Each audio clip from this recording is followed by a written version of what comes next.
ya ndani. Mabadiliko ya ndani. Ujumbe, mabadiliko ya ndani. A change from within. A change from within. Mabadiliko ya ndani. Mabadiliko ya ndani. Mabadiliko ya ndani. Mabadiliko ya ndani. Mabadiliko ya ndani. Mabadiliko ya ndani. Change from within.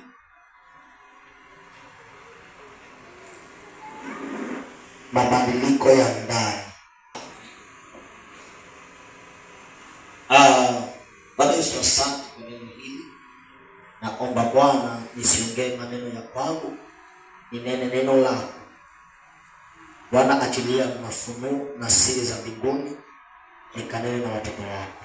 Bwana Yesu, nena nasi sote, napotea ukaongee wewe kwa dakika hizi. Bwana Yesu, fungua masikio yetu ya rohoni tukakuelewe, na neno hili likamee ndani yetu udongo mzuri kwa utukufu wa jina lako. Kwa jina la Yesu tunaomba na kuamini. Sema amen. Amen. Now,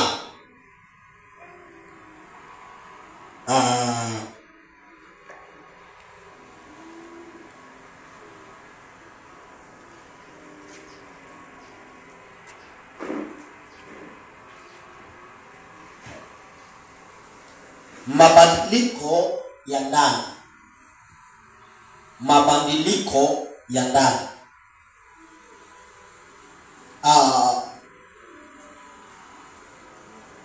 Ili for example, naanza na mfano. Simu ili iwe inafanya kazi, kuna kitu katika simu kanaitwa memory. Amen. Kuna kitu kanaitwa memory. Ama kwa useme kama uko na TV, kuna kitu kanaitwa DVD. Amen. Wale ambao walifaulu kuona cassette, pia ulikuanga na cassette. Amen. Hallelujah. Ulikuanga na cassette alafu ikaja DVD. Amen. Ikaja DVD alafu wakaja waka-update tena, wakaleta kitu inaitwa memory card. Amen. Wakaleta memory card. DVD inawekwa movie. Halafu hiyo DVD yenye iko na movie inawekwa kwa CD. Hallelujah. Amen. So kila chenye tutakuwa tunaona kwa TV kimetoka wapi? Kwa CD. Na mtu ananielewa? Nani hapo na CD yenye iko na memory hapa? Memory. Kale kama memory kale unaweka nyimbo, movie, nini unaweka. Amen. So hizo nyimbo kama hiyo movie yenye tutakuwa tunasikia kwa simu itakuwa inatoka wapi? Memory. Itakuwa inatoka wapi? Memory. So ukitoa memory, inamaanisha simu haina nini? Haina memory. Haina kitu. Hallelujah. Bwana asifiwe. Ukitoa memory maana umetoa na chochote chenye kilikuwa kinaendelea ndani ya simu. Amen. Ukitoa chochote chenye kwa DVD, maana hakuna chochote utaona kwa TV, maana chenye kinaonekana kwa TV kimetoka hapa kwa DVD, ambapo kuna kitu kanaitwa CD ndio inawekwa hapo. Amen. So chenye unapeleka uwekewe nyimbo ni CD ama ni TV? Nauliza, chenye unapeleka uwekewe nyimbo ni TV ama ni CD? CD ndio inawekwa nyimbo. Amen. So chenye kitakuwa umeweka kwa CD ndio kinaonekana wapi? Kwa TV. Kwa sababu gani? Hiki ndicho kitu ambacho kimebeba. Amen. Haleluya. Hiki ndio kitu kimebeba. So hiki chenye kinaonekana kwa TV kimetoka chenye umeweka kwa DVD ama kwa memory. Amen. Ndio maana hakuna vile unaweza kuweka nyimbo za Diamond kwa CD alafu ukiweka kwa TV ionyeshe gospel. Haiwezekani. Bwana asifiwe. Hawezi ukaweka anguka nayo alafu wewe ukatarajia katika TV ikasema Yesu ni Bwana. Chenye umeweka ndiko kitaonekana. Amen. Haleluya. Kuna mtu tunaenda na yeye. Kuna maana nataka kukupeleka. Bwana asifiwe. Amen. Kile utakuwa umeweka kwa CD ama kwa vinga kwa hiyo memory yako ndiko ukifungulia simu ndiko kitakachoonekana. Na hakuna vile unaweza tarajia kingine tofauti ya kile ambacho kiko hapo ndani. Bwana asifiwe. Haleluya. So memory ikiwa imewekwa na vitu za ngono, hicho ndio kitaonekana kwa TV. Iwepo imewekwa Lingala ndio kitaonekana. Iwapo imewekwa Reggae ndio itaonekana kwa TV. Maana TV haina nguvu ya kuonyesha chochote. TV itaonyesha chenye TV inasema. Haleluya. Naongelea mabadiliko ya nini? Mabadiliko ya nini? Mabadiliko ya ndani. Naongelea the change from within. Mabadiliko ya ndani. Mabadiliko ya ndani. Na hapa ndipo kuna tatizo kubwa. Hapa ndipo kuna tatizo kubwa. Iwe mwimbaji, iwe mchungaji, iwe mshirika. Hapa ndipo kuna tatizo kubwa. Na hapa ndipo kuna kasoro kubwa kanisa la sasa. Bwana asifiwe. Mabadiliko ya ndani. So inamaanisha nini? Iwapo umeweka Reggae na mimi nikifungulia nataka hii simu yangu ipe gospel, chenye nitafanya itabidi niende nifute kila kitu chenye kiko memory. Haleluya. Amen.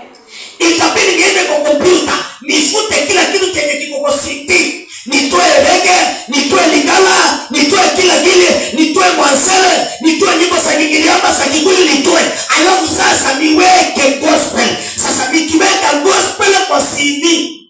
Kwa hiyo kwa DVD, TV haina nguvu ya kukataa chenye kimewekwa kwa CD. Amen. Hallelujah. Amen. The change from within. Mabadiliko ya ndani. Watu wengi bado wako makanisani lakini hawajawahi kupata mabadiliko ya ndani. Ije wanakiri Yesu ni Bwana lakini huyo Yesu hajawahi kubadilisha ndani. Ndio maana akimaliza kuomba yuarudi katika maisha yake ya kawaida. Ndio maana akimaliza kufunga yuarudi kwa mpango wake wakati. Kwa sababu gani? Chenye kiko ndani sio maombi. Chenye kiko ndani sio Yesu. Na chenye kinamata sana, chenye kiko na nguvu ni chenye kiko ndani. Chenye kina nguvu zaidi ni kile kiko ndani. Haleluya. So unaweza kuja hapo upige kelele, useme inua, useme kwa maombi, lakini hiyo kitu haiko ndani yako. Ukimaliza kusema amen, chenye kiko ndani kinaamka. Kama ulikuwa muongo ndio iko ndani inaendelea. Kama wewe ni mshirati ndani inasonga mbele. Kama wewe ni kamkona tu katika ulimwengu wa kiroho inaendelea hiyo. Maana hiyo ndio iliyo ndani. Haleluya. Amen. Ndio maana Yesu akasema, "Haisi kaeni ndani yangu na mimi nikae wapi? Ndani yenu." Wapi? Ndani yenu. Akae wapi? Ndani yetu. Yaani Yesu akae ndani. So ili mabadiliko yapatikane, ili pawe na majibu, maana amesema kaeni ndani yangu na mimi nikae ndani yenu. Alafu ombeni chochote, ombeni chochote, ombeni chochote. Haleluya. Ombeni chochote nanyi mtapewa. Kabla uweze kulaumu, mbona Bwana ajibu maombi? Angalia kwanza, je, uko ndani ya Yesu? Na Yesu yuko ndani yako? Maana hiyo ndio sheria. Haleluya. Hiyo ndio sheria. Mabadiliko ya ndani. Watu wengi waliopo makanisani wanamkiri Yesu kwa vinywa, na kwa sababu Yesu hajawahi kuingia ndani, ni kweli wako makanisani, lakini tabia zao za zamani bado ziko pale. Nataka nikuulize, hapa si ni kanisani? Hapa si ni kanisani? Nani anaamini Mungu yuko hapa? Si unaamini kabisa Mungu yuko hapa? Iwapo hii simu yangu nimeweka anguka naye. Nimeweka nini? Ndio iko hapa. Hapa nimeweka mwanzeni hapa. Ana siku. Na hizi vyombo ni za wapi? Ni za wapi? Nikuulize, hapa si kanisani? Hapa siko na mwanzeni. Mimi nikichukua ile kepo pale, ninduke hapa. Hizo speaker zitaimba mwanzele ama zitaimba worship?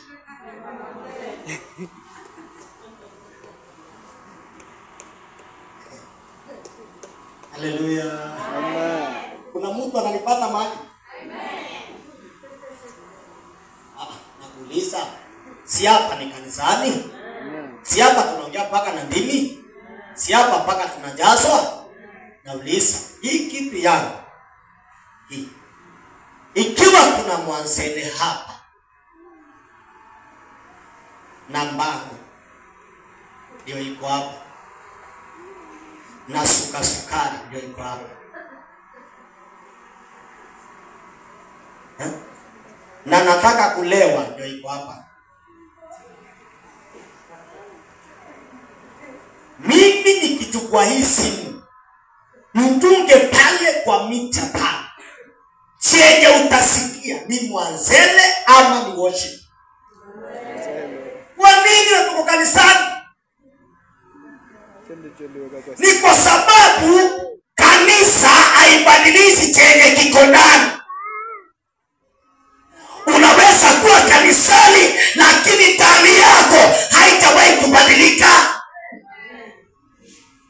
Unaweza kuwa kabisa hapa tunainua, tukimaliza pale hiyo kitu haiko ndani yako, ikiisha tu tukisema amen kwa neema, chenye kiko ndani sasa inaanza kukwambia ni wakati wa kwenda date.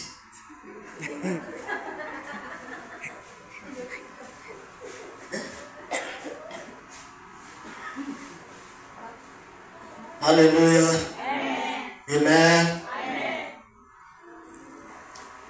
Kinachosukua kanisa la saa hii ni kwamba hawajawahi kuruhusu Yesu aingie ndani.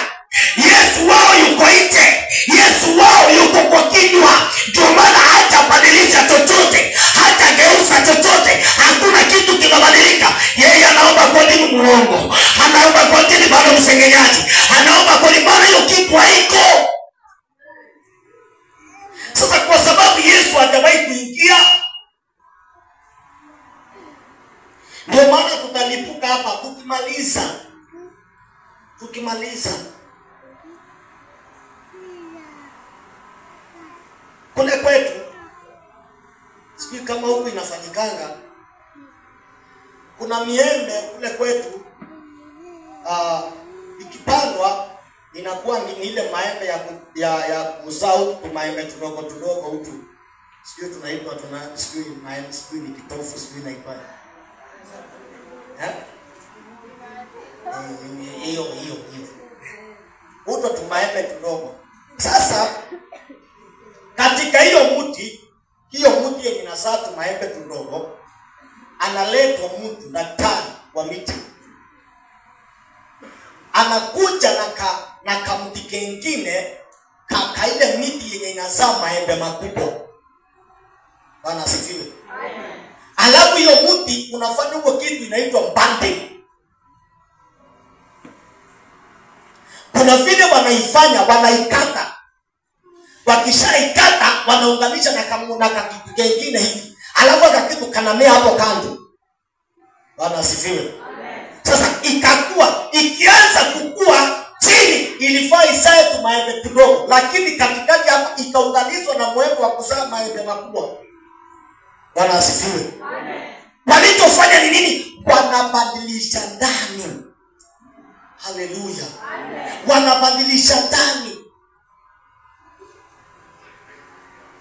Maana wewe unaambiwa sijui kama ng'ombe huyu si wa maziwa, nenda umtafutie ambaye naye kule ni ndume ambaye imezaliwa kwa ng'ombe za maziwa. Haleluya.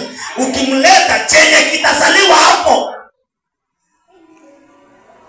Haleluya.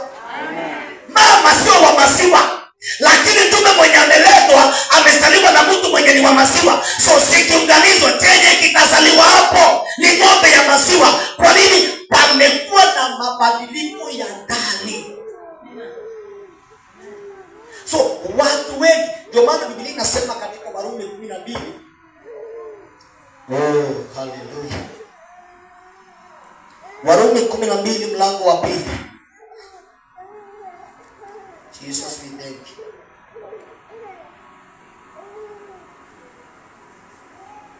Warumi 12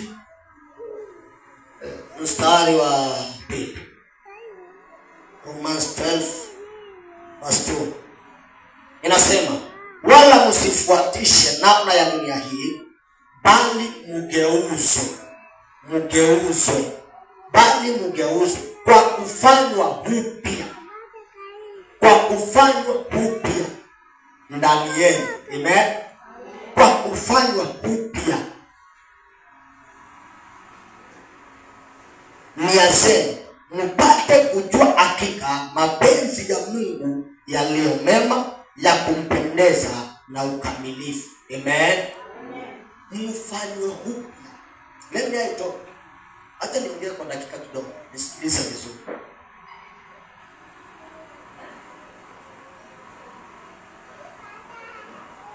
Yesu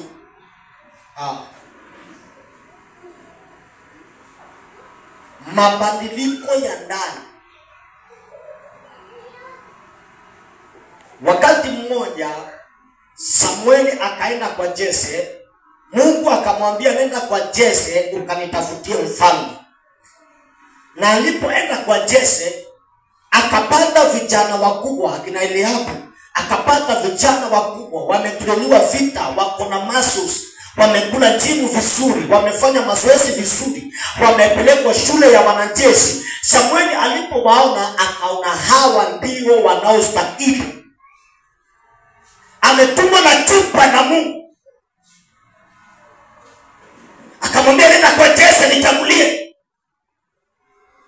Alipomtazama wa kwanza, yuko vizuri, amejenga vizuri, ni jemedari wa vita. Samueli akasema, bila shaka ni huyu. Alipomimina chupa ikakataa. Nikuulize, mara ya mwisho uliona chupa imekataa kumwaga mafuta na imefunuliwa ni lini? Akakuja wa pili. Samueli akasema, na huyu kifua kimejaza huyu, obvious huyu ndiye Mungu anataka huyu. Akamwaga mafuta tena ikakataa. Akaleta mwingine akasema, huyu ni mrefu mkubwa, amekaa vizuri, huyu ndiye. Akamwaga tena chupa ikakataa. Mpaka Samueli akaanza kuwa na mashaka. Je, hapa ndipo mahali Mungu amenituma kweli? Bwana asifiwe. Amen. Hapa ndipo mahali ambapo Mungu amenituma kweli? Akaleta wa sita.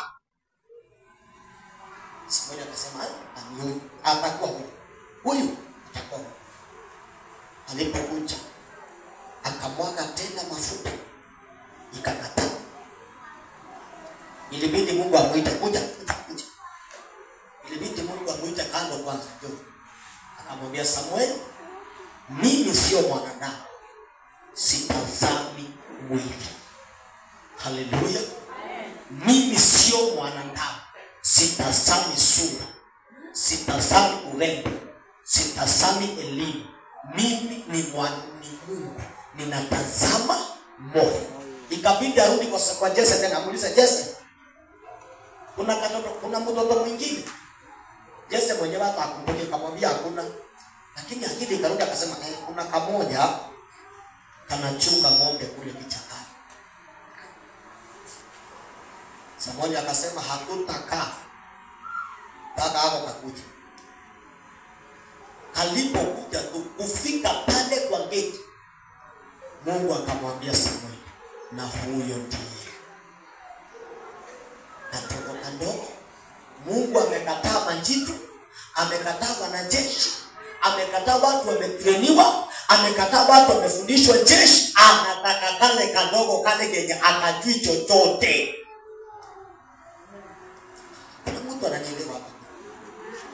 Mungu anataka hapo kenye ni kashamba, akajui kuvaa, akajua hata kananuka mafi ya mbuzi, kamevaa kinyasa, kakona chambali na kajiti tuti amebeba, mara ni kamchungaji. Mungu amekataa wenye suti, amekataa wenye magauni, amekataa wenye kola, anataka kadogo hako. Kwa sababu Mungu atazami mwili, atazami maumbile, atazami vile umevaa. Unaweza kuwa umevaa white kama mimi, lakini ndani ni nyeusi. Mungu ana huyo. Mungu anataka kako kadogo lakini moyo.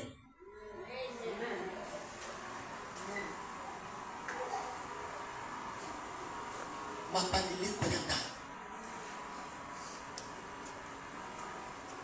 Nikawaambia the other day, iwapo maombi haijafaulu kukubadilisha. Haleluya. Amen. Na unataka kujua kama maombi yako ina nguvu? Nani anataka kujua kama maombi yako ina nguvu? Unataka kujua kama maombi yako ina nguvu? Maombi yako itakuwa na nguvu ile siku itakubadilisha wewe.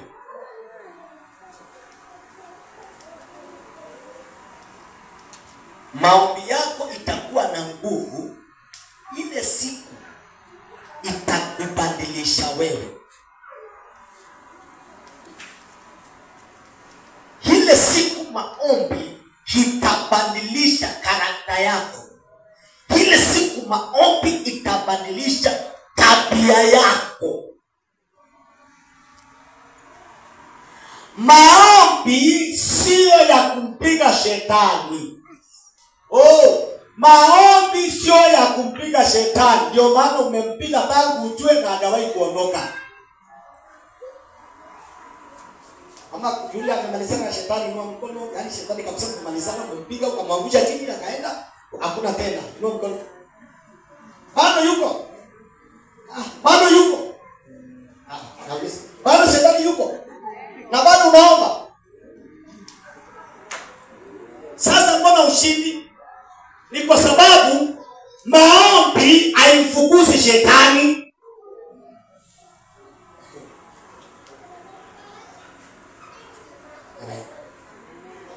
Natamani kuwekelea mtu gofu. Yaani akomae haraka haraka. Haleluya. Yaani akomae haraka haraka tu, yaani kabla tu aanze kuelewa hizi vitu. Haleluya. Bwana asifiwe. Maombi haimfukuzi shetani.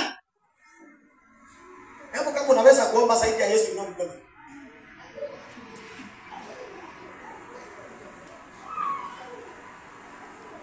Hakuna. Yesu aliomba na kufunga, wacha sisi ya kupanda na kushuka. Siku 40 usiku na mchana. Aliposema amen, rafiki wa kwanza, jirani wa kwanza, salamu ya kwanza, yaani yule mwenye namkaze shetani.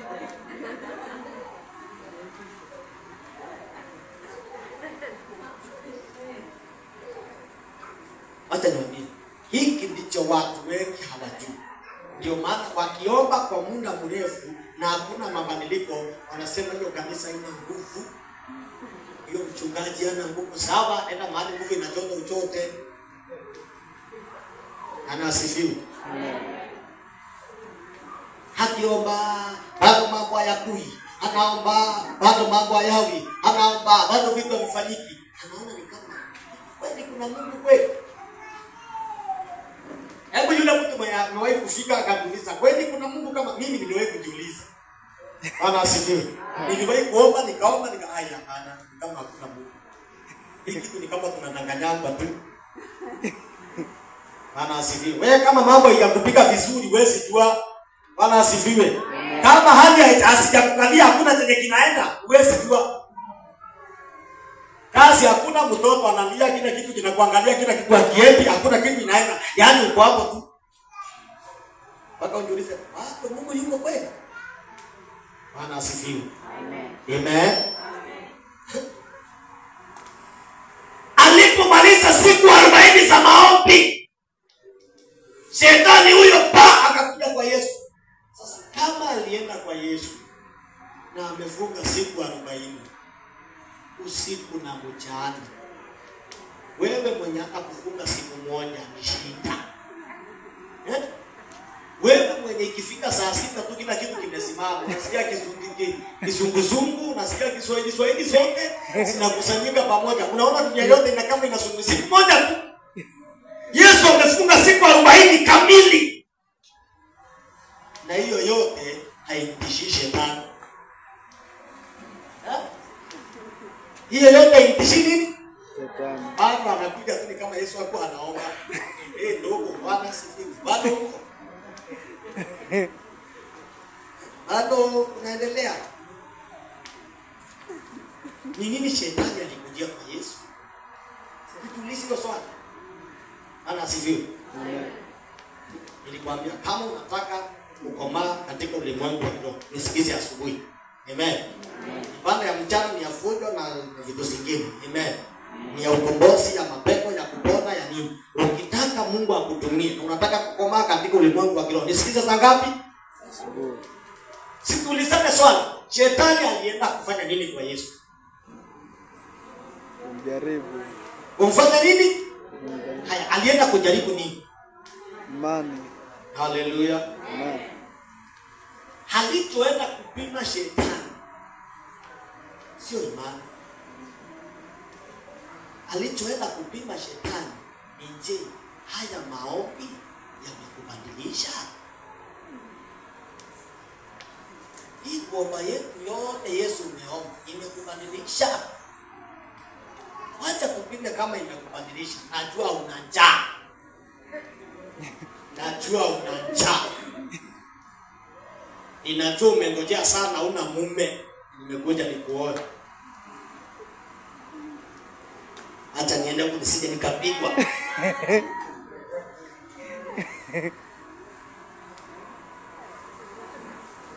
Je, umeomba sana siku 40?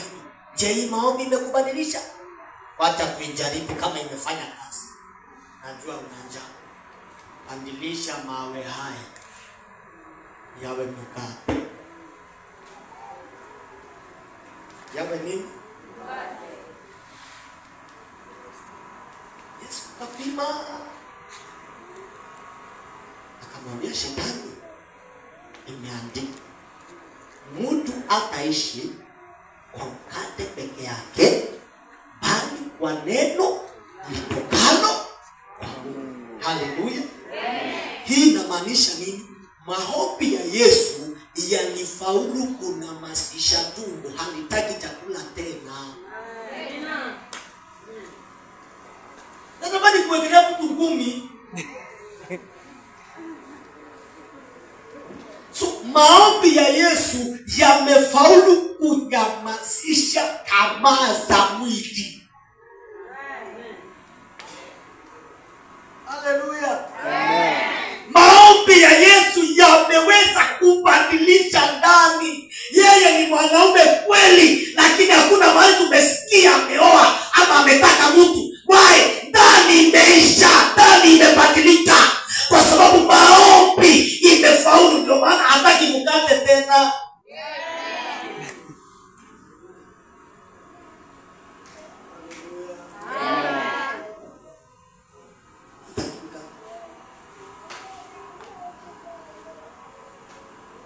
Jaribu la pili lilikuwa lipi? Mali. Jirushe. Alafu malaika watafanya nini? Na kunyaka. Kushikilia. Kipimo cha pili. Shetani anataka kupima, je, haya maombi yako yamemalizana na kiburi ama kiburi bado imejaa? Anasifiwa. Maombi yako jirushe, yani jionyeshe kwamba wewe ndiye. Haleluya. Jionyeshe wewe ndio mama yao katika maombi. Jionyeshe wewe ndio ukishika microphone mapepo yote yanatii. Jionyeshe. Wacha tuone. Je, maombi imefaulu kumalizana na kiburi? Yesu akamwambia, imeandikwa, usimjaribu Bwana Mungu wako. Amen. Jaribu la ngapi? Ilikuwa la nini? Haya, jaribu la tatu. Akaambiwa aje? Akamwonyesha nini? Akamwonyesha ulimwengu wote, akamwonyesha ulimwengu wetu. Akamwambia ulimwengu wote nitafanya nini? Chenye nataka kwako ni nini? Jaribu la tatu. Shetani akaja kupima. Je, maombi yamefaulu kukufanya utosheke na ulicho nacho? Haleluya. Je, maombi imefaulu kukufanya utosheke na ulicho nacho? Hapo ukisikia ninakupeleka mahali ukakule chips, akili yako yote inapotea, hata unasahau maombi. Hapo umetosheka na mchicha na simba na neema inatawala. Haleluya. Jumapili nakuja kukwambia, si ni baada ya kuabudu? Amen. Nakuja kurudia hapa. Maana hilo ndio neno Bwana alinipa. Akamwambia, niinamie na mimi nikupe ulimwengu wote. Pesa nitakupa, umaarufu nitakupa, maana hizo zote ziko mikononi mwangu. Amen. Ninachotaka peke yake uninamie. Manake nini? Uniabudu. Amen. Uniabudu. Je, maombi yamekufanya ukawa na nguvu kuniliko? Maana iwapo unaweza kuninamia, nimekushinda. Amen. Kuna mtu ananielewa kweli? Iwapo unaninamia, manake nimekuzidi. Amen. So shetani alikuwa anataka kupima, je, haya maombi yamekufanya una nguvu ama bado wewe ni mdhaifu?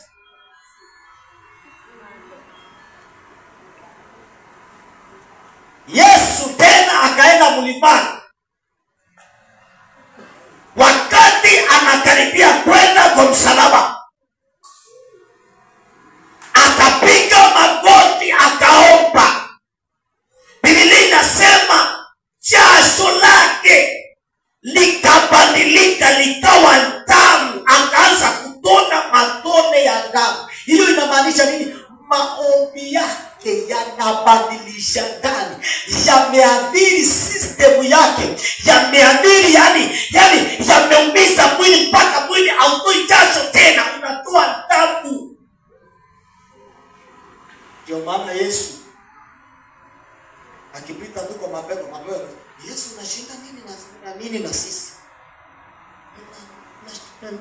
Yesu akaambia mapepo, ndio anasema Yesu una nini na sisi?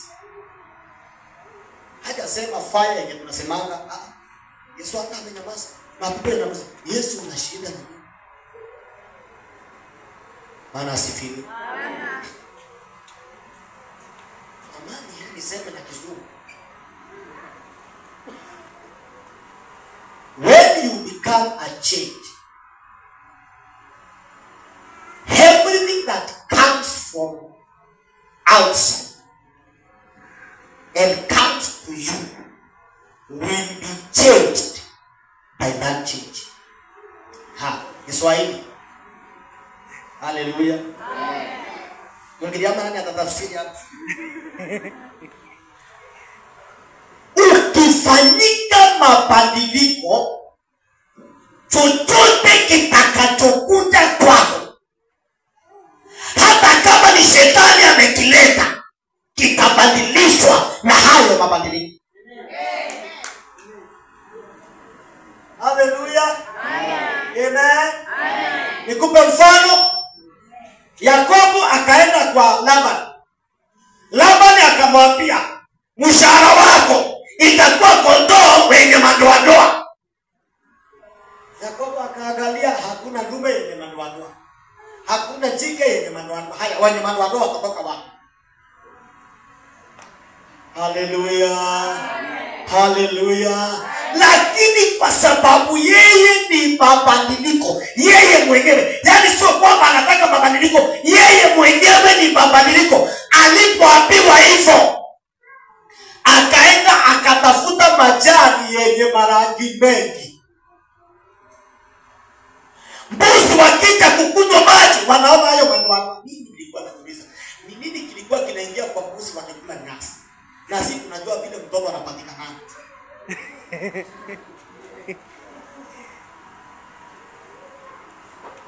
Ndio maana nakwambianga, ukitaka kumwelewa Mungu kwa akili utashindwa. Haleluya. Ukitaka kumwelewa Mungu kwa akili ya kawaida utashindwa. Wewe tangu lini mbuzi akakula majani akazaa mtoto wa madoadoa? Lakini kwa sababu Yakobo ni mabadiliko, chochote kitakachokuja kwa mikono yake kinafanyika mabadiliko. Baadaye nitakufundisha kuhusu mikono. Amen. Haleluya. Haleluya. Amen. Baadaye nitakufundisha kuhusu mikono.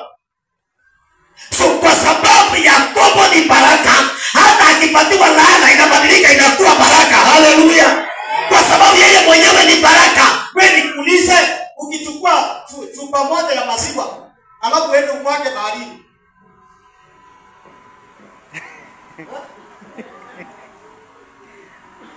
anasiwe? Amen. Uchukue lita moja ya maziwa, useme nataka bahari yote igeuke maziwa, igeuke chai yote, alafu umwage. Inafanyika nini? Inafanyika nini? Hivyo ndivyo ilivyo. Iwapo wewe utafanyika mabadiliko, ufanyike baraka. Unajua kuna kutafuta baraka na kuna kufanyika wewe. Wewe ufanyike. Nasikia na kufinya mtu mahali. Kuna tofauti ya kutafuta baraka na wewe mwenyewe kufanyika baraka. Amen. Ukifanyika baraka, mahali popote utakanyaga, wewe ni baraka. Ukiazika chochote, wewe ni baraka. Ukiachiliwa mahali, hata bosi hataki uende baraka tu, ukiwa hapo ni baraka. Haleluya. Haleluya. Amen. Ukibadilika ndani, maana wewe unakuwa. Biblia inasema, Paulo anasema, sio mimi ninayeishi tena, bali ni Yesu anayeishi ndani yangu. Amen. Maana Biblia inasema aliye ndani yangu ni mkubwa kuliko aliye wapi? Nje. Aliye ndani. Oh my God. Wewe nikwambie, aliye ndani mimi hawezi kuniruhusu nikalala njaa. Aliye ndani hawezi akaruhusu nikakosa pesa.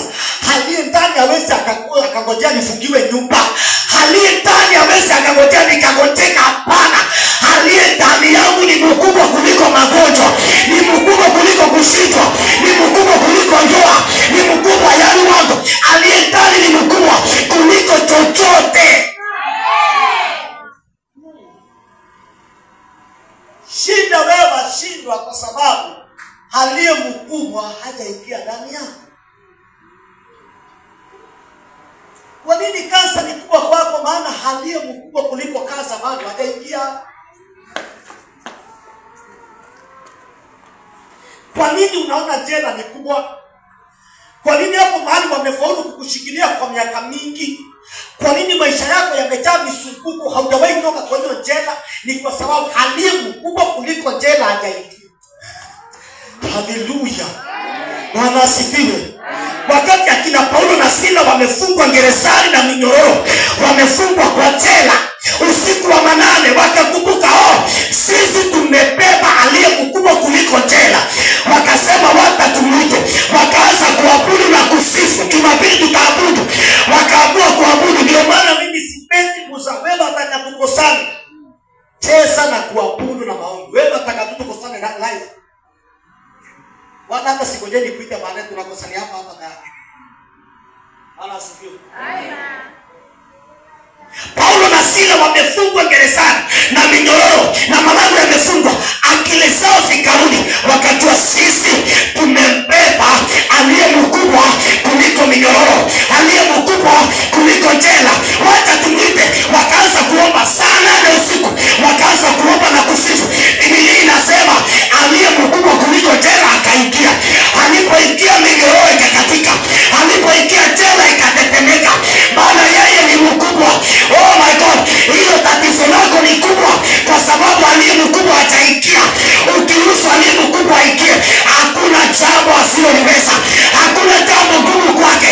Ruhusu aingie, ruhusu apenye, ruhusu akuje kwa hiyo hali, ruhusu aingie kwa hiyo familia, ruhusu aingie kwa maisha yako, ruhusu aingie kwa hiyo kazi, ruhusu aingie kwa hiyo ndoa, ruhusu aingie kwa hiyo huduma. Akiingia, haleluya, haleluya, nikupa mfano mwingine nimalize. Mitume wako katika bahari, boti linazama. Linabingirika. Wakatoa maji, wakatoa chakula, wakatupa kila kitu, bado wanazama. Wakasema mwishoni akakumbuka, na tumebeba Yesu. Tumebeba mkubwa wa bahari. Tumebeba mwenye haogopi mawimbi. Tunazamaje wakati tuna Yesu? Wakaenda wakamwamsha aliye mkubwa kuliko mawimbi. Aliposimama hata hakukemea, akasema mawimbi na yanyamaze. Oh my friend, unahitaji mchungaji, unahitaji nabii, unahitaji aliye mkubwa kuliko mawimbi. Asimame aseme hayo magonjwa yanyamaze. Asimame aseme hiyo maskini inyamaze. Asimame aseme hayo mateso yanyamaze. Akuja aseme yakulie. Kuwe na shwari, kuwe na shwari, kuwe na shwari, kuwe na shwari, kuwe na shwari. Kila mahali kuwe na shwari. Nasikia nguvu zimejaa kila mahali. Unatamani, unahitaji. Kuna injili nikihubiri nasikianga wasili fulani hivi. Huko unahitaji vitu nyingi. Unahitaji aliye mkubwa. Haleluya. Unahitaji mwenye haogopi kifo. Unahitaji mwenye haogopi kifo. Walipomwambia Lazaro wamekufa, akawaambia wenye wanalia ni nyinyi, wenye wanastuka ni nyinyi. Mimi ninachokijua, Lazaro hajakufa. Lazaro hajakufa. Na mtu amekufa na siku hii. Akaenda siku ya 4. Watu wamelia mpaka wa machozi imeisha. Ameenda siku ya 4, aliye mkubwa kuliko mauti. Alipofika aulizi kwamba wamemuzika wapi. Anauliza wamemweka wapi. Wewe nikuulize, mtu aliyekufa anazikwa ama anawekwa? Anazikwa. Mtu aliyekufa anazikwa ama amewekwa? Anazikwa. So kwa Yesu atakufa. So anauliza amewekwa wapi? Waliomuzika wanasema hata saa hii ananuka. Yesu anauliza wameweka. Mariamu akamwambia Yesu, kama ungekuwa hapa ndugu yangu angekufa. Yesu akamwambia hata saa hii ukimwamini Mungu, aliye mkubwa kuliko mauti ameingia, aliye mkubwa kuliko kufa ameingia. Natamani Mungu anielewe mahali. Aliye mkubwa kuliko mauti amekuja. So akawaambia amewekwa wapi? Akasema niondoeni njia. Hakusema Lazaro fufuka. Natamani nifinye mtu nasikia bado ufufuka. Hakusema Lazaro fufuka. Alisema Lazaro toka nje. Wewe nikuulize. Mufu kafa siku ile. Kafa siku ile. Asemi fufuka.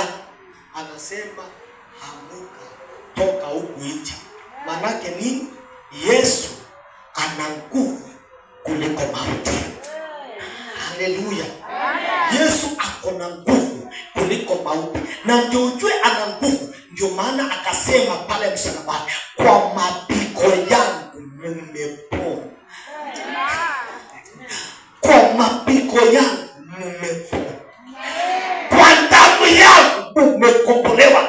Manake mimi ni Mungu. Haleluya. Haleluya. Watana na wachungaji, watana na manabii, watana na mitume, watana na waombezi. Mtafute aliye mkubwa. Mtafute aliye mkubwa kuliko hali yako. Mtafute aliye mkubwa kuliko shida yako. Mtafute Yesu. Ukimpata, mwambie Yesu, kwetu akuolewe. Naomba kwende kwetu. Upeleke Yesu hapo kwenu kwenye akuolewe. Haleluya. Haleluya. Hapo kwenye akuolewe ndio tutakuja na vitambaa tukisherehekea harusi. Haleluya. Hapa hitaji vitu nyingi, wanahitaji tu Yesu akuje hapo. Simama ndugu yangu. Ni hapa nimekasirika.